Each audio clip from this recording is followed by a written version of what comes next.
이제 다 함께 묵도하심으로 새벽 기도회를 시작하겠습니다.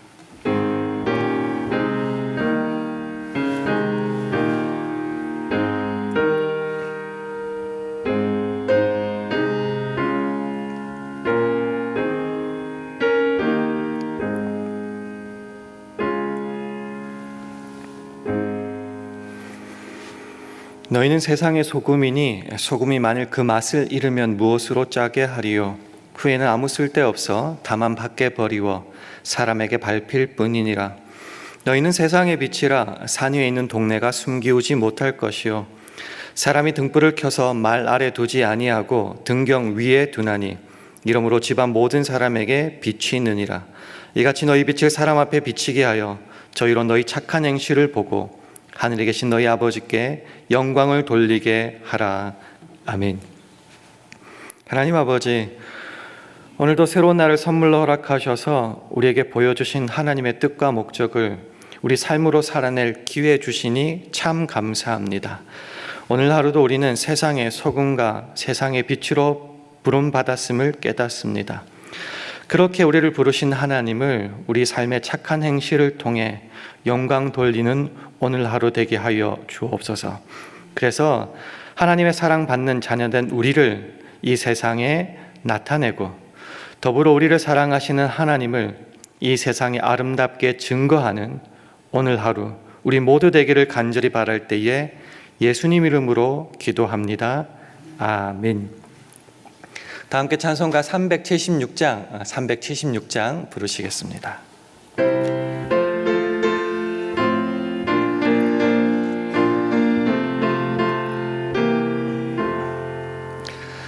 내 평생 소원 이것뿐 주의 일 하다가 이 세상 이별하는 날 주 앞에 가리라. 꿈같이 헛된 세상 일 취할 것 무엇냐. 이 수고함만 하여도 헛된 것뿐일세. 불같은 시험 많으나 겁내지 맙시다. 구주의 권능 크시니 이기고 남겠네. 금보다 귀한 믿음은 참 보배 되도다. 이 진리 믿는 사람들 다 복을 받겠네. 살같이 빠른 광음을 주 위해 아끼세.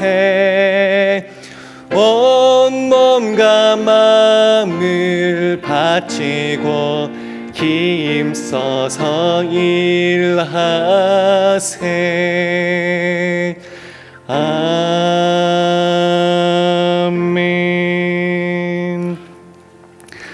하나님의 말씀은 출애굽 22장 21절에서 23절 말씀입니다. 구약성경 116면 출애굽 22장 21절에서 23절 말씀을 한 절씩 교독하겠습니다. 출애굽 22장 21절에서 23절 말씀 한 절씩 교독합니다. 너는 이방 나그네를 압제하지 말며 그들을 학대하지 말라. 너희도 애굽 땅에서 나그네 이었었음이니라. 너는 과부나 고아를 해롭게 하지 말라. 함께 읽습니다. 내가 만일 그들을 해롭게 함으로 그들이 내게 부르짖으면 내가 반드시 그 부르짖음을 들을지라. 아멘. 할렐루야. 레이벌데이인데도 불구하고 주님 앞에 나와 새벽 기도 드리시는 여러분들에게 하나님의 은혜와 평강이 함께하기를 축원합니다. 우리 주위 분들과 샬롬으로 인사하는 시간 가지겠습니다. 샬롬, 샬롬. 저 마이크 3번에 5번으로 좀 잡아주시면 감사하겠습니다. 네. 제가 아직도 듣기 굉장히 어색해하는 말이 있습니다. 그 중에 하나가 뭐냐 하면은 내가 예수 믿어준다 이런 말입니다. 물건을 팔려고 애걸복걸하는 사람에게 불쌍한 사람 도와주는데 그것 하나 못 들어주랴 해서 그래 내가 예수 믿어줄게 라는 말이 아직도 굉장히 어색합니다. 예수 믿는다는 것은 불쌍한 어떤 누군가를 도와주는 정도가 아니라 예수를 믿는 내가 구원을 받고 하나님의 자녀가 되는 특권을 누리는 것이기 때문입니다. 또 하나 듣기 어색한 말 중에 하나는 이겁니다. 예수 믿어줬으니까 됐지? 이런 말입니다. 그렇게 힘든 예수까지 믿어줬는데 나한테 뭘 바래? 왜 예수 믿고 나서도 이거 해라 저거 해라 왜 이렇게 많은 거야? 나 그건 나랑 상관도 없고 관심도 없으니까 그냥 예수 믿어주면 된 거 아니니? 이렇게 묻는 겁니다. 근데 사실은 주 안에서 새로운 피조물이 되었을 때에 하나님과 더욱더 교통하고 더욱더 주의 복을 받기 위해서는 새로운 신분에 걸맞는 모습이 필요합니다. 그러니 예수를 믿고 나서 오히려 더 중요하겠죠. 하나님의 뜻과 목적을 향하여 주의 영광을 위하여 사나 죽으나 살아야 되는 어떤 표대, 명령, 계명이 있기 때문입니다. 이런 관점에서 출애굽기도 좀 바라봤으면 좋겠습니다. 출애굽기, 애굽에서 탈출하는 나가는 거기에 대한 기록이 담겨 있는 책 엑소더스. 그래서 출애굽기의 목적을 우리가 어떻게 국한하느냐고 하면요, 고통당하는 그 애굽에서 탈출하면 끝이다라고 생각할 때가 참 많습니다.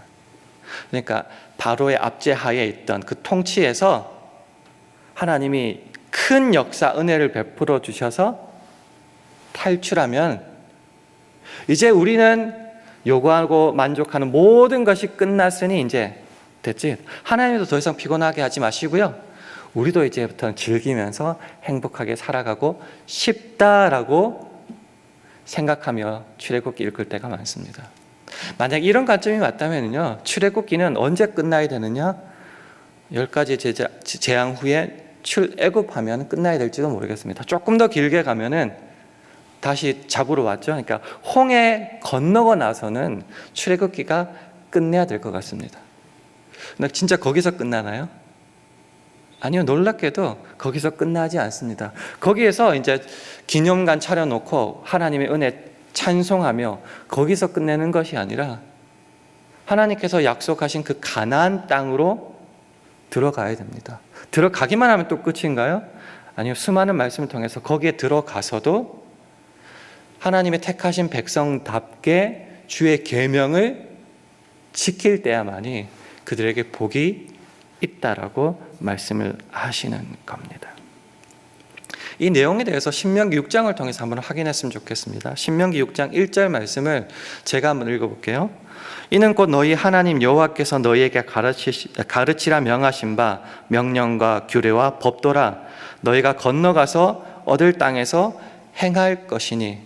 건너갈 땅에서 행하라고 하죠. 그 다음에 신명기 6장 3절 말씀도 제가 한번 읽어볼게요. 화면 좀 비춰주세요. 이스라엘아 듣고 삼가 그것을 행하라. 그리하면 네가 복을 얻고 내 열조의 하나님 여호와께서 네게 허락하심 같이 젖과 꿀이 흐르는 땅에서 너희 수요가 심히 번성하리라. 그 땅에 들어가서도 이 계명을 지키는 게 억울함이 아니라 우리가 복받고 주와 교통하며 살아가는 방법이다라는 거죠. 여기까지 생각해 보면요, 복받기 위해서 어쩔 수 없이 지켜야 되는 것이라고 생각합니다. 근데 이 계명을 지키는 것이요, 하나님을 사랑하시는 거라고 결론 내립니다. 신명기 6장 5절 말씀을 우리 화면을 보시면서 함께 읽겠습니다. 시작. 너는 마음을 다하고 성품을 다하고 힘을 다하여 내 하나님 여호와를 사랑하라. 계명을 지키는 것은요, 그저 어쩔 수 없이 지키는 의무 정도가 아닙니다. 이것은 이스라엘 입장에서는 그 출애굽시켜 주시고 광야에서도 그 가나안 땅을 들어가는 것까지 다 책임져 주시는 하나님을 내 마음과 성품과 힘을 다하여, 그러니까 전인격적으로 사랑하는 것이다라고 결론 내리고 있다는 겁니다. 우리가 하나님을 사랑한다, 사랑해야 된다라고 말할 때 그저 계명을 지키는 것으로 국한할 때 많습니다. 좀 어렵게 생각하지 마시고요. 하나님 사랑하니까 주일 예배도 가야 되고, 조금 더 열심히 하면 수요 예배도 가야 되고, 새벽 예배도 나와야 되고, 성경도 읽고 기도도 하고 헌금도 해야 되고 봉사도 하는 것, 그게 하나님을 사랑하는 거라고 국한할 때가 참 많습니다. 그런데요, 성경을 읽어보면 하나님을 사랑하는 것은요, 그런 행위로 계명 지키는 정도로 끝나지 않습니다. 놀랍게도 하나님을 사랑하는 것은 이꼴 이웃을 사랑하는 것이다 라고 많은 부분에서 설명하고 있습니다. 율법에서 제일 큰 계명이 뭐죠? 라고 물었던 율법학자에게 뭐라고 대답하셨냐면, 첫째는 하나님을 사랑하는 거다. 둘째는 그와 똑같은 가치와 밸류를 지닌다. 그게 뭔가? 이웃을 사랑하는 거다. 그러니까 하나님 사랑은 어떻게 해야 돼? 모르죠? 그러면은 눈에 보이는 네 이웃을 사랑하는 것이 하나님을 사랑하는 것과 똑같이 중요한 것이다 라고 말을 하는 겁니다. 그 말씀이 오늘 본문에도, 이 구약 출애굽기에도 나타나는 겁니다. 오늘 말씀 출애굽기 22장 21절 말씀을 화면을 보시면서 함께 읽습니다. 시작. 너는 이방 나그네를 압제하지 말며 그들을 학대하지 말라. 너희도 애굽 땅에서 나그네이었었음이니라. 아멘. 십계명을 받고 나서의 모습인데요, 하나님을 사랑해라, 하나님을 사랑해서 이렇게 해라, 뭐 이렇게 끝나지 않고요, 이방 나그네까지 압제하지 말라로 이렇게 연결하는 겁니다. 하나님 사랑이 어디까지 이어져야 되냐면요, 내 눈에 보이는 우리 이웃들에게까지 연결돼야 된다는 겁니다. 그 이유가 뭔 줄 아세요? 너 못났으니까 뭐 그런 게 아니고요, 너희도 애굽 땅에서 나그네이었기 때문이다라는 겁니다.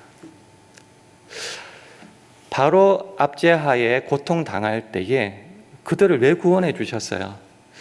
우리는 항상 이유를 찾습니다. 그것도 우리가 잘난 이유를 찾아요. 내가 뭐 기도 많이 했기 때문에, 헌금했기 때문에, 예배를 빠짐없이 드렸기 때문에. 왜요? 그렇게 이유를 찾아야지 만족하고 자존심도 세워지고 당연히 받았다라고 믿기 때문입니다. 그러나 이스라엘 민족을 애굽에서 구원해 내신 때에는 그들에게 어떠한 조건이 없었다는 것이 성경의 말입니다. 신명기 7장 7절 8절을 보면요, 이렇게 설명합니다. 여호와께서 너희를 기뻐하시고 너희를 택하심은 너희가 다른 민족보다 수요가 많은 연고가 아니라 너희는 모든 민족 중에 가장 적으니라. 쉽게 말하면 내가 너희를 왜 구원하고 택했는 줄 아니? 너에게 뭔가 자랑하고 내가 사랑할 만한 조건이 있었다고 믿니? 전혀 없었다, 이런 말이죠. 그럼 왜 그들을 택하시고 구원하여 주셨나요? 8절을 보면 이렇게 말합니다. 여호와께서 다만 너희를 사랑하심을 인하여, 또는 너희 열조에게 하신 맹세를 지키려 하심을 인하여 자기의 권능의 손으로 너희를 인도하여 내시되 너희를 구종되었던 집에서 애굽 왕 바로의 손에서 속량하셨나니. 이유는 내가 너 사랑하기 때문이다. 내가 너에게 약속했기 때문에. 그게 전부였습니다. 그게 전부였어요. 그러니까 이방 땅에서 고통당하며 압제당했던 이스라엘 민족이 구원받은 이유는 그들 자신에게는 없었습니다. 하나님이 그들을 단지 사랑하셨기 때문에, 약속하셨기 때문입니다. 저와 여러분을 하나님이 왜 구원해 주셨을까요? 우리는 항상 구원 얻은 다음에 뭔가 조건을 붙여서 그것 때문이라고 믿습니다. 내가 뭘 해서, 뭐 안 해서, 이거 바쳐서, 이것까지 해서. 그러나 우리가 아직 죄인 되었을 때에 우리를 구원하신 주님에게는 우리가 주님께 드린 아무런 조건이 없었다는 것을 기억해야 됩니다. 그러면은 뭐죠? 이스라엘도 아무런 조건이 없었음에도 불구하고, 저와 여러분도 구원받고 사랑 얻을 아무런 조건이 없었음에도 불구하고, 단지 그 하나님이 너무 인자하시고 자비로우시고 사랑이 많으시고 긍휼이 많으셔서 우리를 먼저 사랑하셨기 때문에, 그것도 독생자 예수 그리스도를 십자가에 죽이시기까지, 그 크신 사랑, 감당할 수 없는 그 놀라운 은혜가 우리 속에 아직도 있죠. 우리가 기억하고 있죠. 깨닫고 있죠. 감사하고 있죠. 그러면 어떻게 된다고요? 자연스럽게 계명을 지키게 된다. 하나님의 자녀된 그 새로운 피조물다운 모습을 살아내게 된다. 그것은 단순히 율법을 행하고 계명을 지키는 것 정도가 아니라 나를 먼저 사랑하신 그 하나님을 사랑하는 것이다.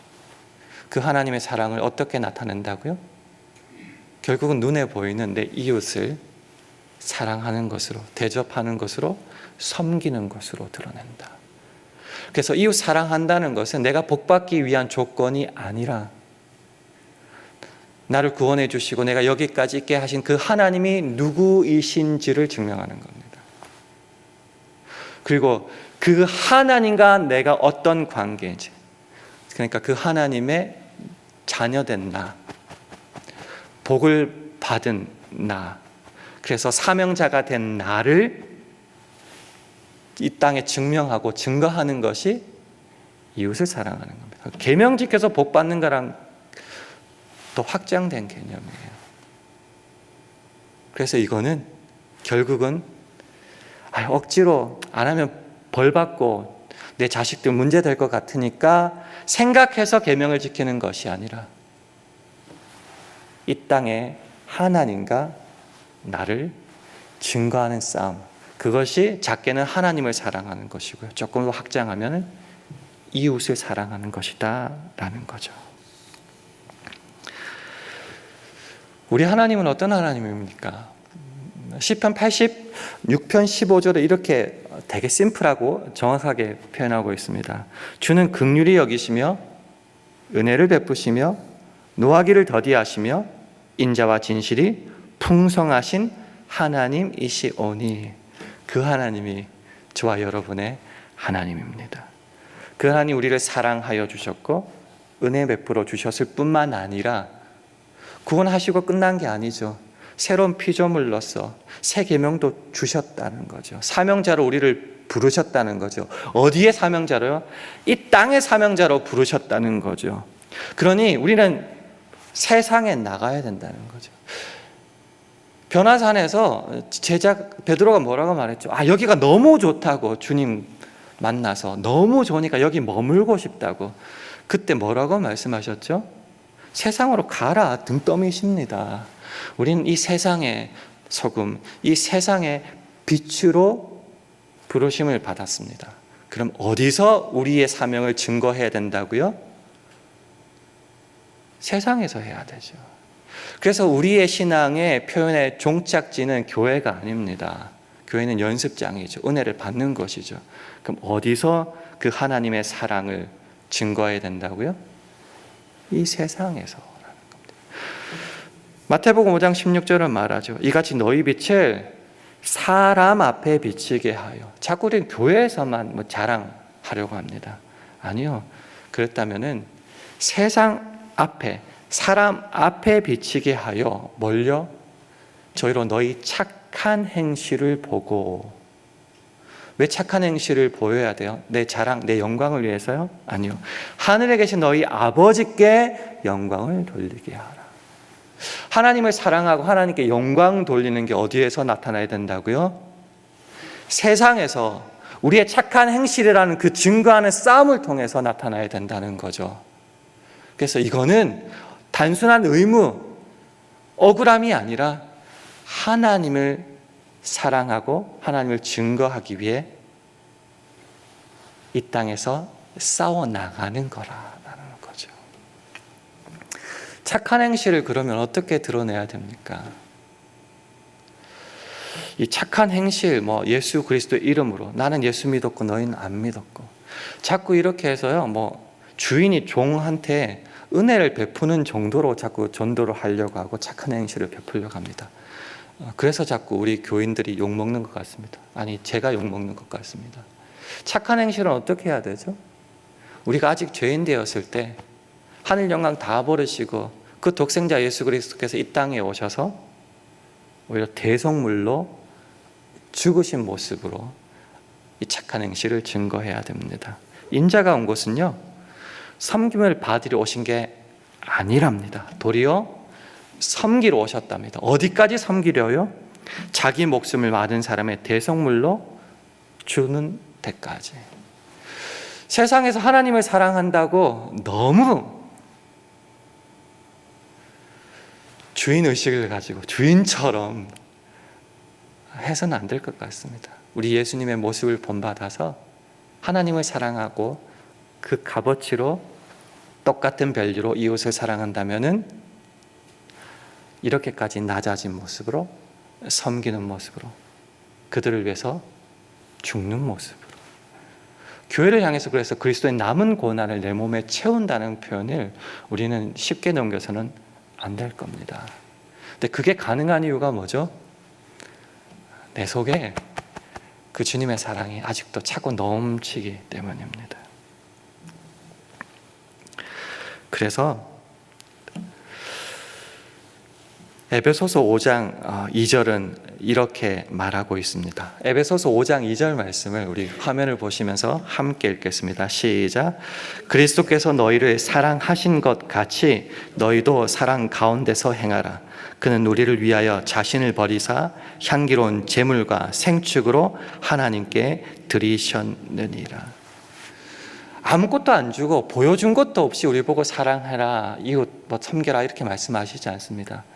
우리가 요청하기도 전에 이미 그 사랑을 다 보여주셨고 베풀어 주셨고 채워주셨다라는 거죠. 그렇기 때문에 하나님과 우리를 부르신 그 하나님과 우리에게 맡기신 그 사명을 가진 사명자로서 나를 이 땅에 증거하는 싸움을 오늘도 할 수 있다는 겁니다. 근데 예수 믿으면 됐지 뭐 그게 왜 필요한가 라고 생각하고 그것을 포기할 때에 이런 말씀을 기억해야 됩니다. 누구든지 하나님을 사랑하노라 하고 그 형제를 미워하면 이는 거짓말하는 자니 보는 바 그 형제를 사랑치 아니하는 자가 보지 못하는 바 하나님을 사랑할 수가 없느니라. 우리가 이 계명을 주께 받았으니 하나님을 사랑하는 자는 또한 그 형제를 사랑할지니라. 그렇기 때문에 우리가 계속 주일 말씀을 통하여 로마서 강의를 계속 듣고 있는데요. 로마서 12장 1절이 그래서 이렇게 강조하는 겁니다. 그러므로 형제들아, 내가 하나님의 모든 자비하심으로 너희를 권하노니 너희 몸을 하나님이 기뻐하시는 거룩한 산 제사로 드리라. 이는 너희의 드릴 영적 예배니라. 예배 드렸습니다. 오늘도 예배 기쁘게 드렸습니다. 은혜 받았습니다. 이 예배는 어쩌면은 예배 드리는 행위로 국한될 때가 참 많은데요. 로마서는 이것을 더욱더 삶으로 확장합니다. 예배 드렸니? 어디서 드렸니? 너희 삶을 하나님께 기뻐하시는 거룩한 산 제사로 너 이웃과 살아가는 그 삶 속에서 세상 속에서 드렸니? 라고 자꾸 묻는 겁니다. 그렇게 11장까지 그 교리에 대해서 충분히 가르쳤고 알았다면은 어디서 실천할 거니? 하나님을 사랑하니? 그러면은 너희 몸으로 이웃도 사랑하니? 라고 묻는 것입니다. 계명이 참 많죠. 주의 명령이 많습니다. 주의 뜻대로 살기 위해서 우리가 남은 생을 주 앞에 드린다고 했는데 너무 많아요. 이거는 좀 중요한 것 같으니까, 내가 할 만한 것 같으니까 요거는 할게. 저거는 어렵다. 돈도 많이 든다. 시간도 많이 든다. 포기할게. 이렇게 생각할 때가 사실 저는 많습니다. 그래서 내가 할 수 있고 뭐 경상도 말인지는 모르겠지만 뽀대 나는 어떤 것들만 해서 남들 앞에 자랑하고 싶을 때 참 많습니다. 근데 예수님께서 이렇게 말씀하시죠. 마태복음 5장 19절에 보면요, 그러므로 누구든지 이 계명 중에 지극히 작은 것 하나라도 버리고 또 그같이 사람을 가르치는 자는 천국에서 지극히 작다 일컬음을 받을 것이요 누구든지 이를 행하며 가르치는 자는 천국에서 크다 일컬음을 받으리라. 율법을 폐하러 오시지 않았다고 하십니다. 율법을 완성하러, 완전케 하려고, 온전케 하려고 오셨다고 말씀하십니다. 그래서 작다 크다 너 생각에는 그럴지는 모르겠지만 그런 생각으로 취사 선택하지 말라고 말이죠. 주의 사랑을 받고 은혜를 받고 명령을 받았으면 하나님을 사랑하는 모습으로, 특별히 많은 부분이 이웃 사랑하라는 건 아닙니까? 그렇게 네 몸으로 행하라라는 겁니다. 그 밑에 되게 무서운 말이 있어요. 내가 너희에게 이르노니 너희 의가 서기관과 바리새인보다 더 낫지 못하면 결단코 천국에 들어가지 못하리라. 우리가 자랑하는 게 그거죠. 주일 예배 드렸다, 헌금했다, 봉사했다. 근데 그거 서기관과 바리새인보다 더 잘났겠습니까? 더 못하지 않겠습니까? 근데 말하죠. 그들의 의보다 더 낫지 않는다면 결단코 천국에 들어가지 못할 것이다. 그래서 오늘 본문의 마지막은 이렇게 이어집니다. 출애굽기 22장 22절 23절 말씀을 함께 읽도록 하겠습니다. 시작. 너는 과부나 고아를 해롭게 하지 말라. 네가 만일 그들을 해롭게 함으로 그들이 내게 부르짖으면 내가 반드시 그 부르짖음을 들을지라. 과부와 고아, 나랑 하나님과 아무런 상관없는 불쌍하고 연약한 자라고 생각하죠. 이거 도와주든 말든 그래도 돈 좀 있고 시간 있으니까 도와주자라고 생각하는데요. 오늘 본문 말씀은 그런 생각이 다른 것 같아요. 네가 만일 그들을 해롭게 함으로 그들이 내게 부르짖으면 내가 반드시 그 부르짖음을 들을지라. 하나님 사랑이 이웃 사랑에 연결되어 있다고 했죠. 맞아요. 이 지극히 작은 자에게 하는 것이요 곧 주님께 하는 겁니다. 우리가 잘 아는 마태복음 25장 45절에 보면은요, 이 지극히 작은 자 하나에게 하지 아니한 것이 곧 내게 하지 아니한 것이니라. 오늘 제목이 하나님과 나를 세상에서 증명하는 싸움입니다.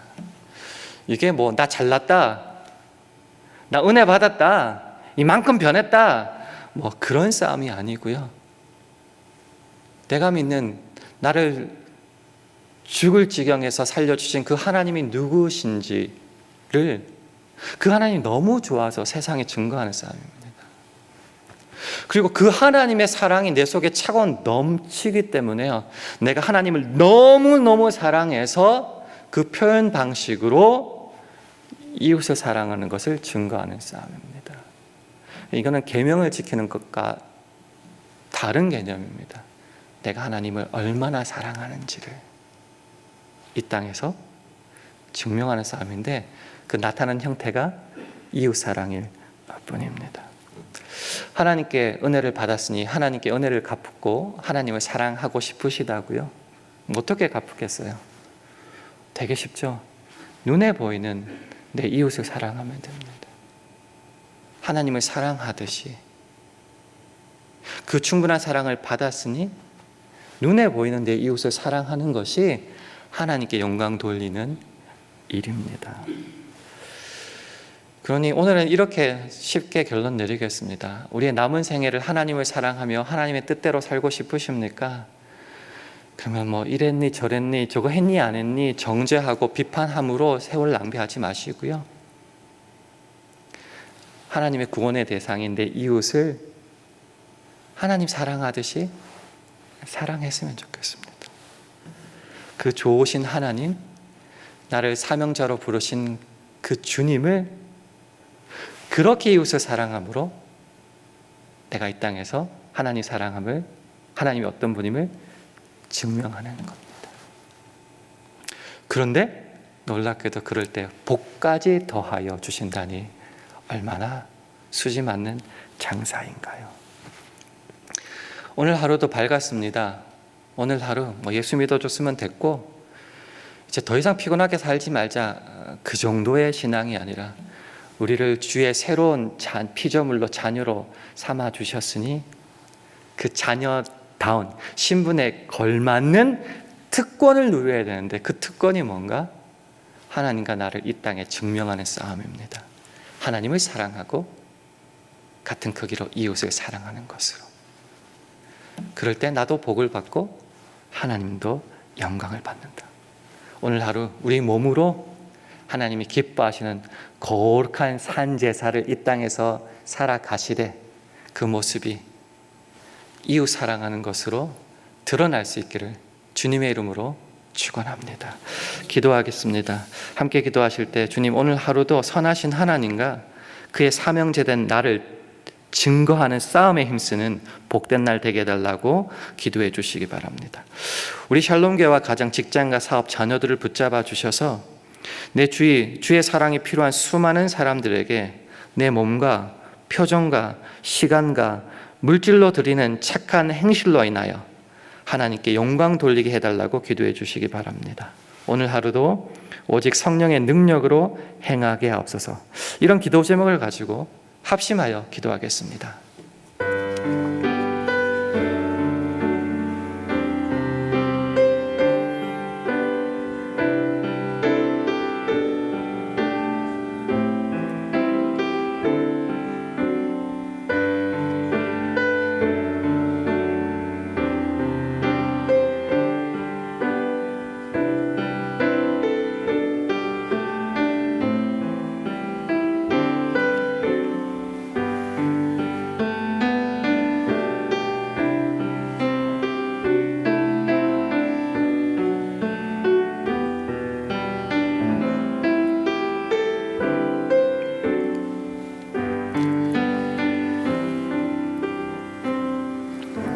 하나님 아버지, 우리가 그저 예배만 드리고 성경 읽으면서 고상하고 편하고 즐기면서 신앙생활 하기만을 바랄 때에 우리 주님은 주의 사랑을 받은 자랍게 세상에서 이웃에게 서로 사랑하며 대접하며 섬기라 말씀하십니다.